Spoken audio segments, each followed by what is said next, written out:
कार्यक्रम के पुण्यार्चक हैं श्री सुनील कुमार कमला जैन, लोकेश, रजत, विजयनगरम, आंध्र प्रदेश। मंगलम पंच परमेष्टि मंगलम तीर्थंकरम मंगलम विश्वजिन्धर्मम मंगलम वीरशासनम मंगलम वीरशासनम वंदितो सव्यसिद्धे ध्रुवमचलमणोभवं गतिं पते वोक्षामि समय पाहुड मृणमो सुदकेवली भड़िदम।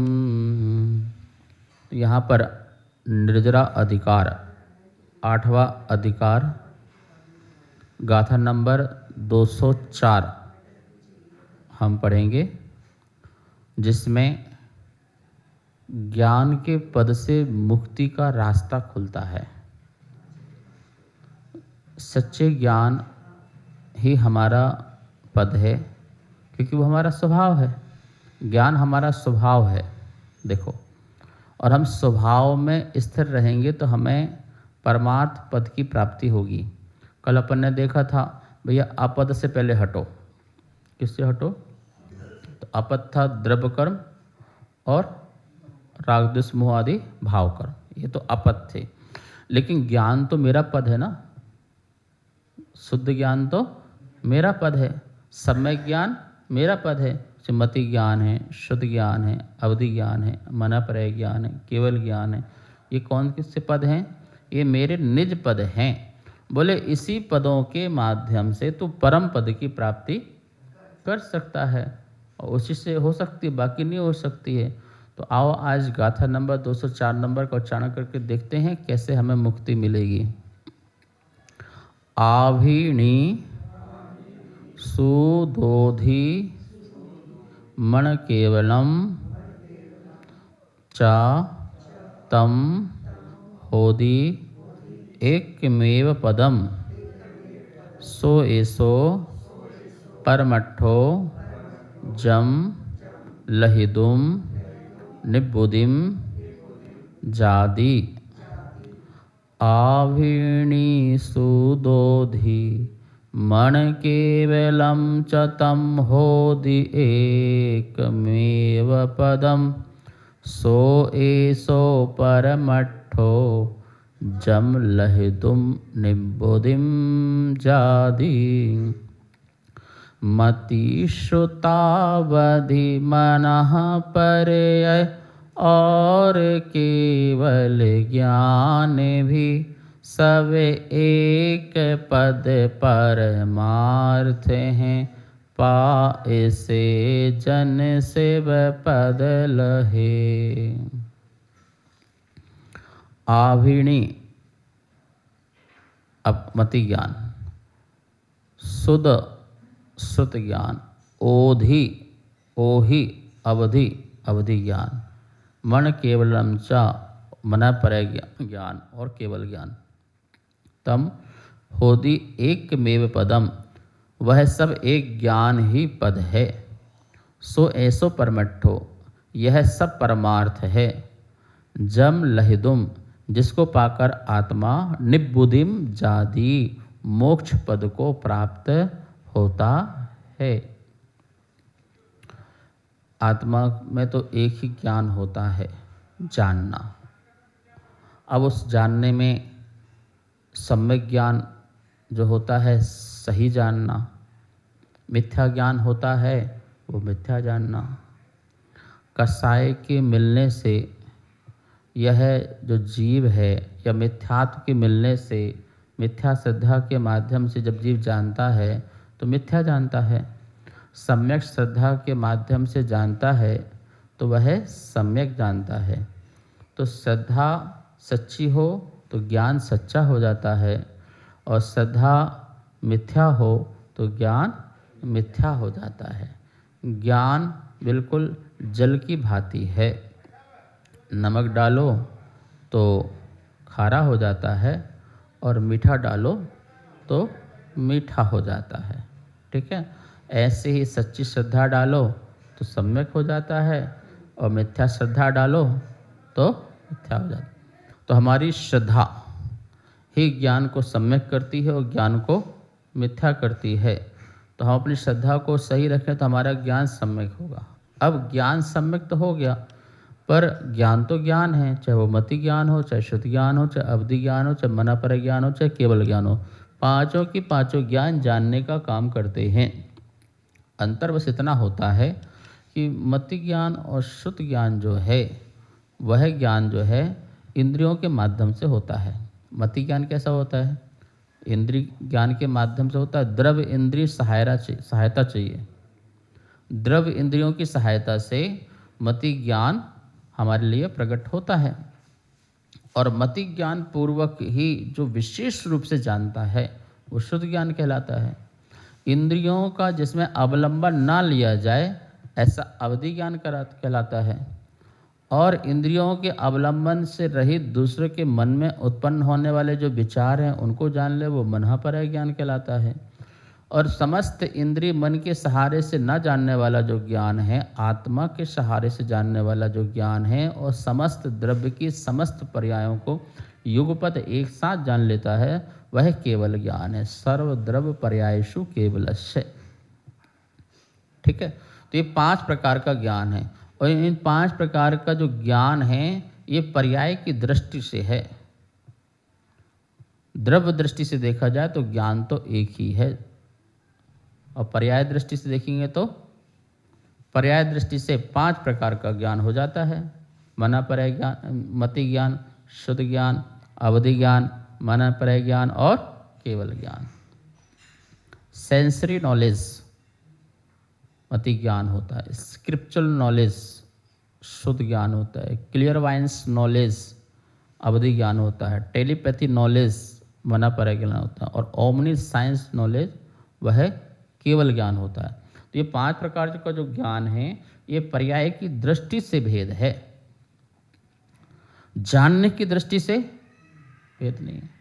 अच्छा, जैसा केवल ज्ञानी जानते हैं वैसा हम मति ज्ञानी जाने ही नहीं जाने, शुद्ध ज्ञानी जाने नहीं जाने, तो जानो, क्या दिक्कत है? केवल ज्ञान में 6 द्रव्य दिख रही हैं, ठीक है, और हम शुद्ध ज्ञान से 6 द्रव्य जान रहे हैं, तो उनके जानने हमारे जानने में अंतर क्या है? बस इतनी अंतर है कि वो इंद्रिय रहित जान रहे हैं और हम इंद्रिय सहित जान रहे हैं, पर जानने में तो अंतर नहीं है ना, कि 6 द्रव्य जीव, पुद्गल, धर्म, अधर्म, आकाश, काल हम जानते हैं। जितने भी जो जानते हैं वो चैतन्य है, ये पुद्गल है, ये आकाश है जिसमें पूरा लोकाकाश समाया हुआ है, ठीक है। इसमें धर्म द्रव्य है जो चलने में सहायक करता है, अधर्म द्रव्य है जो बैठने में सहायक करता है, जो प्रत्येक द्रव्य के परिणमन में सहयोगी है वो काल द्रव्य है। जैसा हम जान रहे हैं तो क्या केवल ज्ञानी कुछ इससे अलग जानते हैं?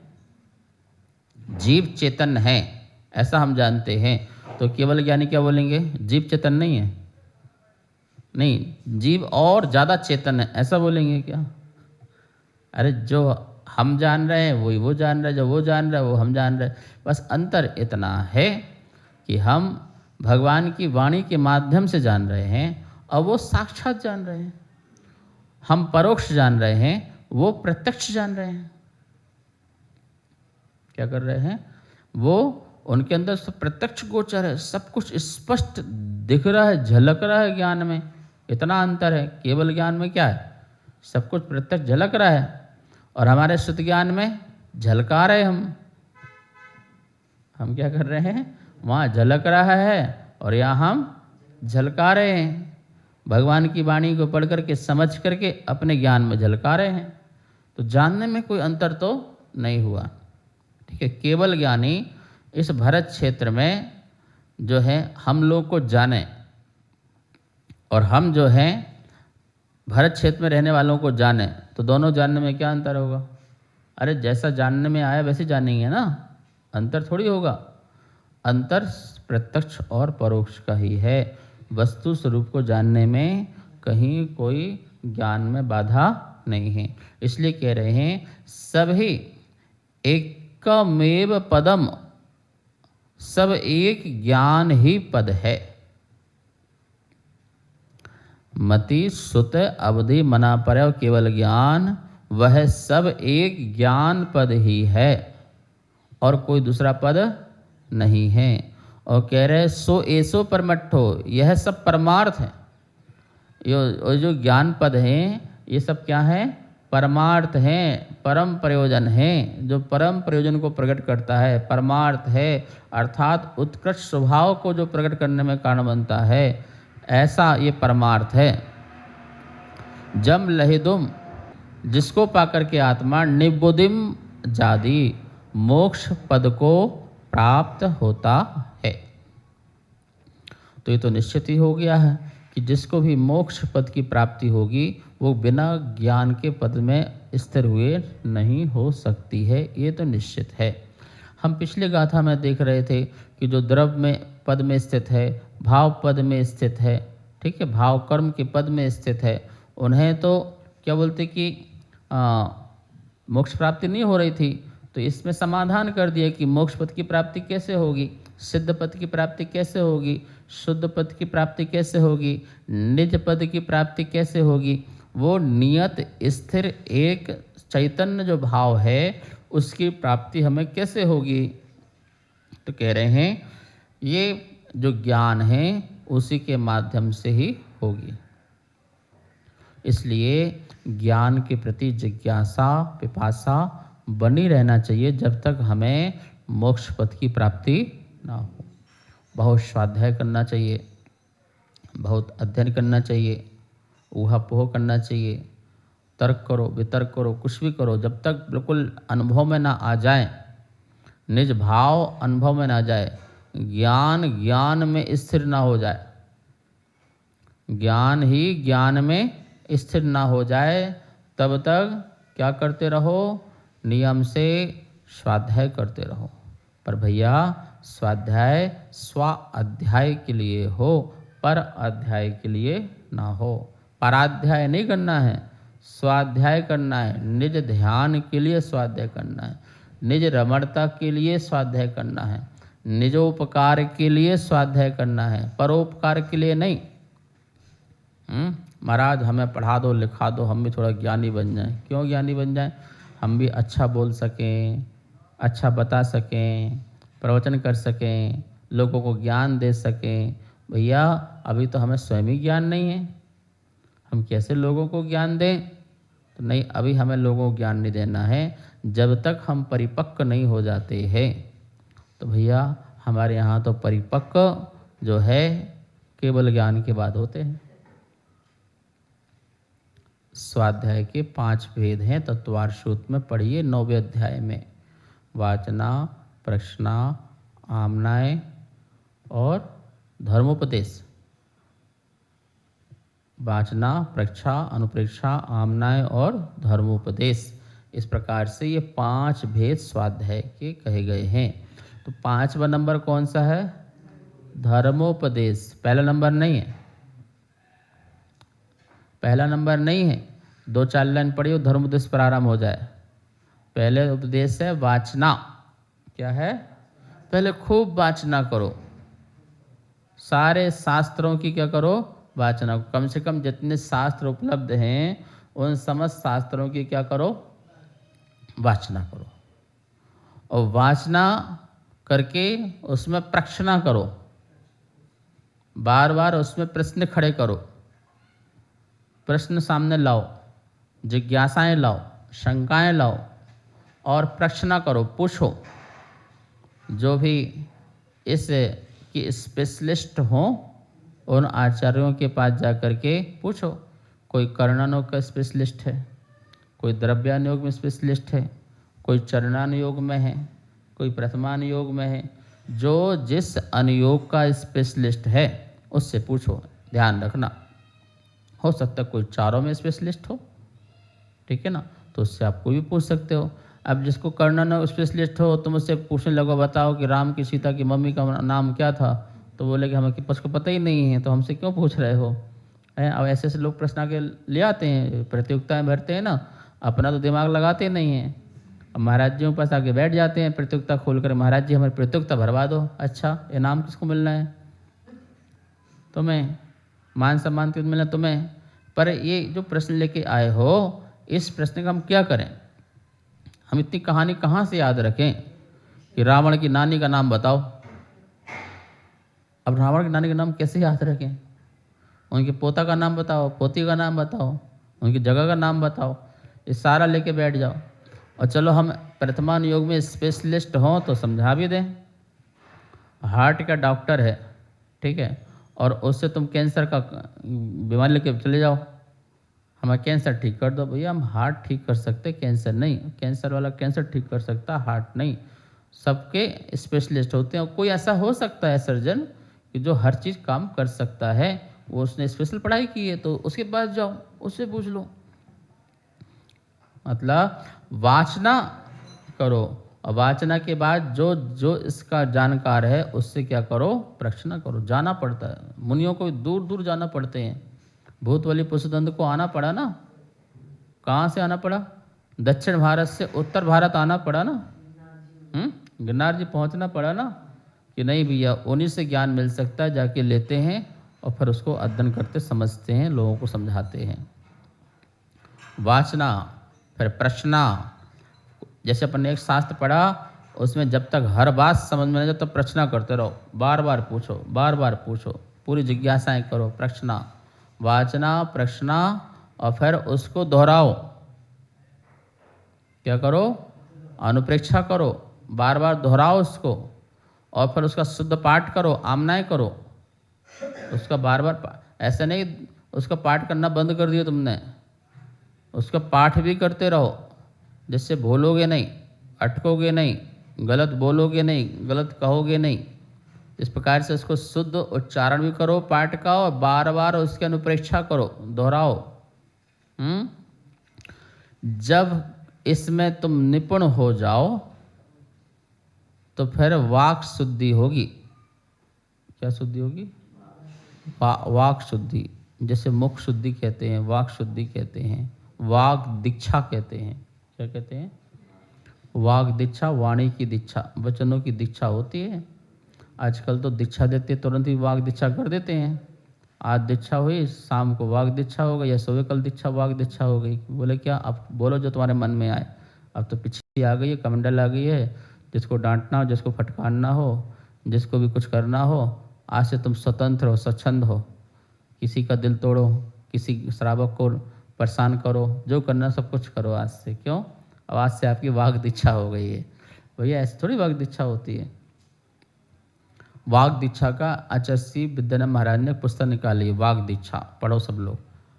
12 साल तक गुरु के सानिध्य में रहकर के शास्त्रों का पठन पाठन करो, अध्ययन करो, स्वाध्याय करो, जिज्ञासाएं शांत करो, और उसके बाद 12 साल के बाद वाक दीक्षा होती है। वाणी की दीक्षा, संस्कार, वाणी में संस्कार, वचनों में संस्कार।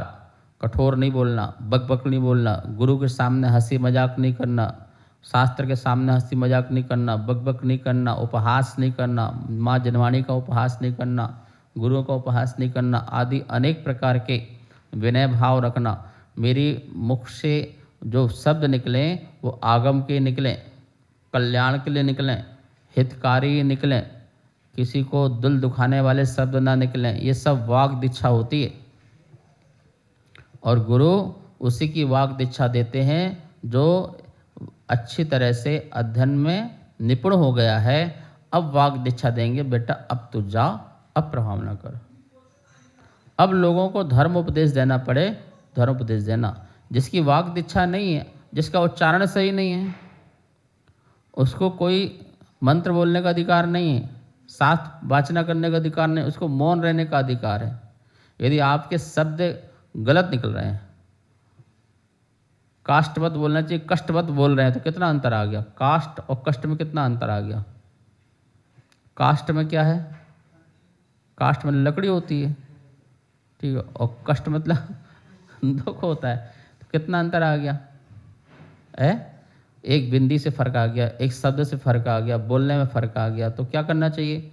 हम मत बोलो, सुनो, जब आपका उच्चारण सही है तो सुनो, सुनाओ मत, क्योंकि आपकी वाक दीक्षा सही नहीं, तो उसकी वाक दीक्षा होती ही नहीं।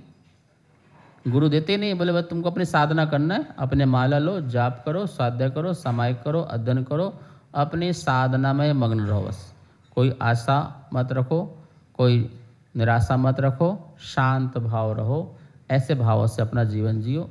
लेकिन जो मनोज्ञ है, जिसकी वाणी भी अच्छी है, उच्चारण अच्छा है, शब्द उच्चारण अच्छा है, कंठस्थ कर लेता है, धीर है, गंभीर है, वीर है, ऐसे को वाग दीक्षा दे करके गुरु महाराज बाहर निकालते हैं। कुम्हार उसी मटके को बाहर लाता है जो टन टन की आवाज़ करता हो, टनाटन आवाज़ कर रहा हो। तो कच्चा यदि रख दिया बाहर और छिद्र युक्त रहा, रेखाओं युक्त रहा, तो क्या बिकेगा क्या वो?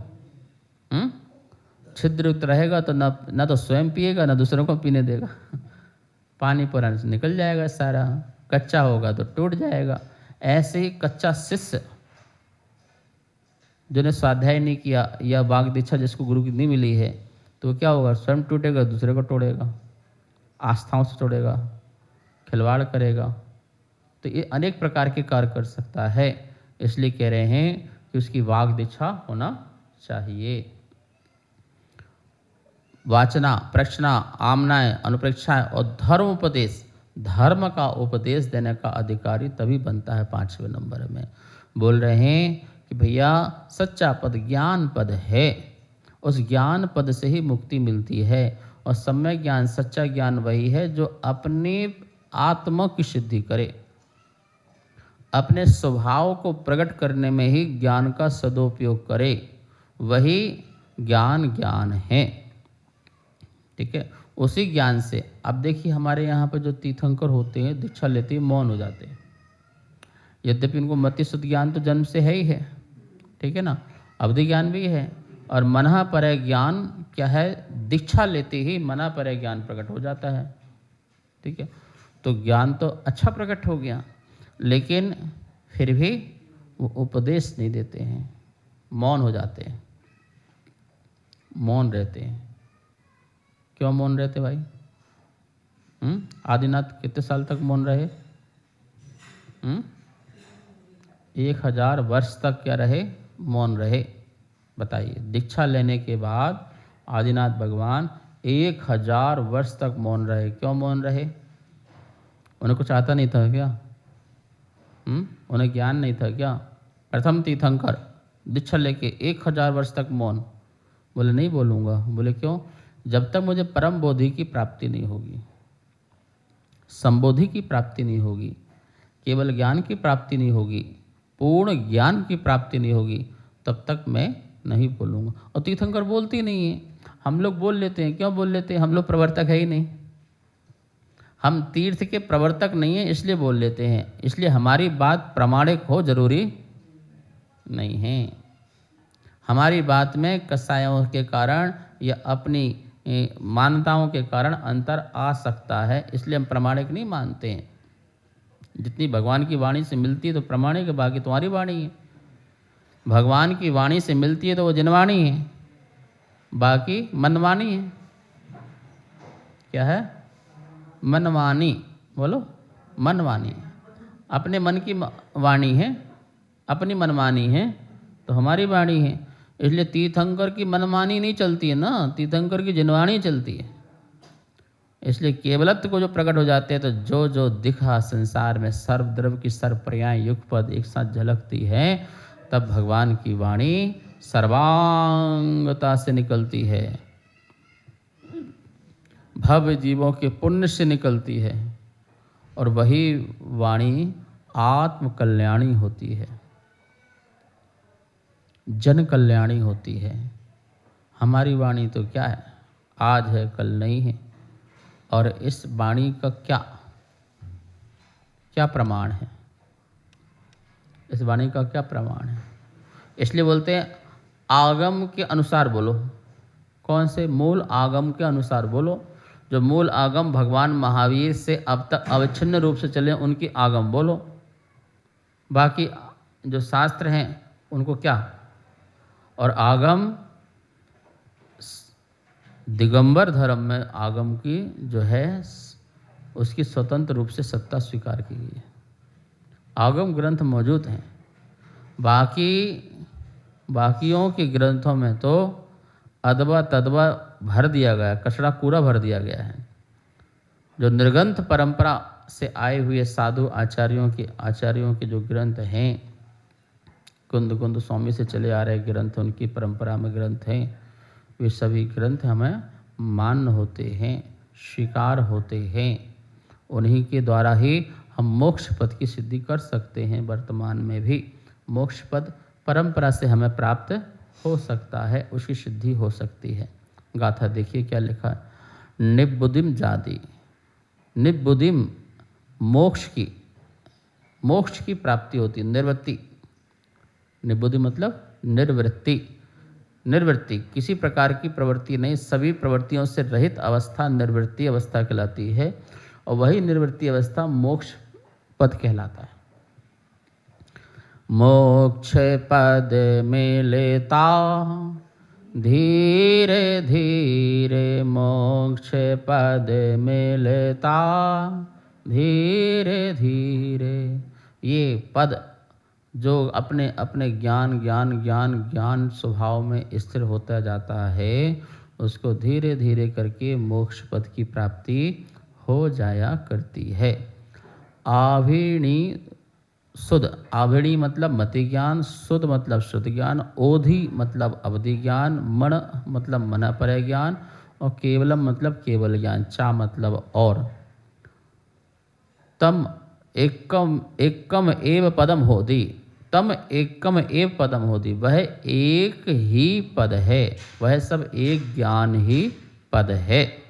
और ऐसो परमठो, और ऐसा ज्ञान पद ही परमार्थ पद को प्राप्त होता है, जिससे जीव को निवृत्ति की प्राप्ति होती है, मोक्ष पद की प्राप्ति होती है। शेष विषय कल। जावाणी के ज्ञान से सूझे लोकालो, शोवाणी मस्तक धरो सदा देत हो धो। हे जिनवाणी भारती तोह जपो दिन रें, जो तेरी शरणा धरे सो पावे सुख चैन। सबको बहुत बहुत। इस कार्यक्रम के पुण्यार्जक थे श्री सुनील कुमार कमला जैन, लोकेश, रजत, विजयनगरम, आंध्र प्रदेश।